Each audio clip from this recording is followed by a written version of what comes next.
కాంగ్రెస్ ప్రభుత్వం అధికారంలోకి రాగానే అనేక మందికి పదవులు వచ్చాయని, మరికొందరికి పదవులు ఇచ్చే ప్రయత్నం చేస్తున్నామని టీపీసీసీ చీఫ్ మహేష్ కుమార్ గౌడ్ అన్నారు. దీంతో నామినేటెడ్ పదవులపై కాంగ్రెస్లో చర్చ మొదలైంది. మరోవైపు డిసెంబర్ 9 లోపు మంత్రివర్గ విస్తరణ ఉండొచ్చనే ప్రచారం మళ్లీ జోరందుకుంది.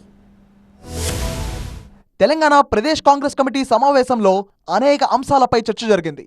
రాష్ట్ర వ్యాప్తంగా నిర్వహిస్తున్న ప్రజా విజయోత్సవాలు, కులగణన గురించి నేతలు చర్చించారు. వీటిలో ఉన్న లోటుపాట్లు, ఇంకా మెరుగుపరచడానికి ఉన్న మార్గాల గురించి అభిప్రాయాలు పంచుకున్నారు. స్థానిక సంస్థల ఎన్నికల్లో చేయాల్సిన ప్రచారం, తీసుకోవాల్సిన చర్యలు సహా పలు అంశాలపై మహేష్ కుమార్ అధ్యక్షతన చర్చ జరిగింది.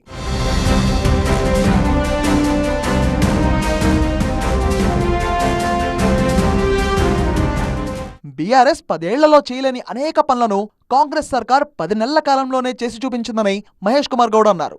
ప్రభుత్వం చేపట్టిన అభివృద్ధి, సంక్షేమ కార్యక్రమాలను విస్తృతంగా ప్రజల్లోకి తీసుకువెళ్లాలని సూచించారు. అందుకోసమే ప్రభుత్వం విజయోత్సవాలు చేపట్టిందన్నారు.